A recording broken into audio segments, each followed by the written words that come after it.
ज्येष्ठ कृष्ण अमावस को यह व्रत मनाया जाता है। इस दिन सत्यवान, सावित्री तथा यमराज सहित पूजा की जाती है। तत्पश्चात फल का भक्षण करना चाहिए। यह व्रत करने वाली स्त्रियों को सुहाग अचल मृतिक पति सत्यवान को धर्मराज से भी जीत लिया था। स्वर्ण या मिट्टी से सावित्री, सत्यवान तथा भैंसे पर सवार यमराज की प्रतिमा बनाकर धूप, चंदन, दीपक, फल, रोली, केसर से पूजन करना चाहिए तथा सावित्री, सत्यवान की कथा सुननी चाहिए। व्रत की कथा। मद्र देश के राजा अश्वपति के यहाँ पुत्री रूप में स्वर्ण गुण संपन्न सावित्री का जन्म हुआ। राजकन्या ने धूम्रसेन के पुत्र सत्यवान की कीर्ति सुनकर उन्हें पति रूप में वर्ण कर लिया। इधर यह बात ऋषि राज नारद को ज्ञात हुई तो वह अश्वपति से जाकर कहने लगे, आपकी कन्या ने वर खोजने में निस्संदेह भारी भूल की है। सत्यवान गुणवान तथा धर्मात्मा भी हैं, परंतु वह अल्पायु है और 1 वर्ष के बाद ही उसकी मृत्यु हो जाएगी।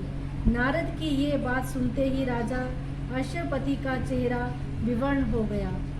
वृथा न होई देव ऋषि वाणी। ऐसा विचार करके उन्होंने अपनी पुत्री को समझाया कि ऐसे अल्प आयु व्यक्ति के साथ विवाह करना उचित नहीं है, इसलिए कोई अन्य वर चुन लो।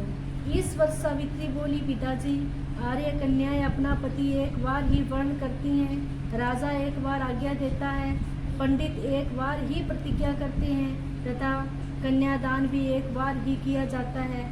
अब चाहे जो हो, मैं सत्यवान को ही वर स्वरूप स्वीकार करूंगी। सावित्री ने नारद से सत्यवान की मृत्यु का समय मालूम कर लिया था। अंतगत्वा उन दोनों को पाणी ग्रहण संस्कार में बांधा गया।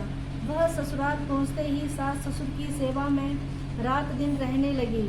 समय बदला, ससुर का बल क्षीण होता देख शत्रुओं ने राज्य छीन लिया। नारद का वचन सावित्री को दिन प्रतिदिन अधीर करता रहा। उसने जब जाना कि पति की मृत्यु का दिन नजदीक आ गया, तब 3 दिन पूर्व से ही उपवास करना शुरू कर दिया। नारद द्वारा कथित निश्चित तिथि पर पितरों का पूजन किया। नित्य की भांति उस दिन भी सत्यवान अपने समय पर लकड़ी काटने के लिए जब चला तो सावित्री भी सास ससुर की आज्ञा से चलने को तैयार हो गई। सत्यवान वन में पहुंचकर लकड़ी काटने के लिए वृक्ष पर चढ़ गया। वृक्ष पर चढ़ते ही सत्यवान के सिर में असहनीय पीड़ा होने लगी। वह व्याकुल हो गया और वृक्ष के ऊपर से नीचे उतर आया। सावित्री अपना भविष्य समझ गई तथा अपनी जांघ पर सत्यवान को लिटा दिया। उसी समय दक्षिण दिशा से अत्यंत प्रभावशाली महिषासुर यमराज को आते देखा। धर्मराज सत्यवान के जीव को जब लेकर चल दिए तो सावित्री उनके पीछे चल दी। पहले तो यमराज ने उसे देवी विद्वान सुनाया, परंतु उसकी निष्ठा देखकर वह वर मांगने को कहा। सावित्री बोली, मेरे सास ससुर वनवासी तथा अंधे हैं, उन्हें आप दिव्य ज्योति प्रदान करें। यमराज ने कहा, ऐसा ही होगा, अब लौट जाओ। यमराज की बात सुनकर उसने कहा, भगवान, मुझे अपने पति देव के पीछे पीछे चलने में कोई परेशानी नहीं, पति अनुगमन मेरा कर्तव्य है। यह सुनकर उन्होंने फिर वर मांगने को कहा। सावित्री बोली, हमारे सास ससुर धूम्रसेन का राज्य छीन गया है, उसे वे पुनः प्राप्त कर लें तथा धर्मपरायण हों। यमराज ने यह वर भी देकर लौट जाने को कहा, परंतु उसने पीछा न छोड़ा। अंत में यमराज को सत्यवान का प्राण छोड़ना पड़ा तथा सावित्री को 100 पुत्र होने का वरदान भी देना पड़ा। सावित्री को यह वरदान देकर धर्मराज अंतर्ध्यान हो गए।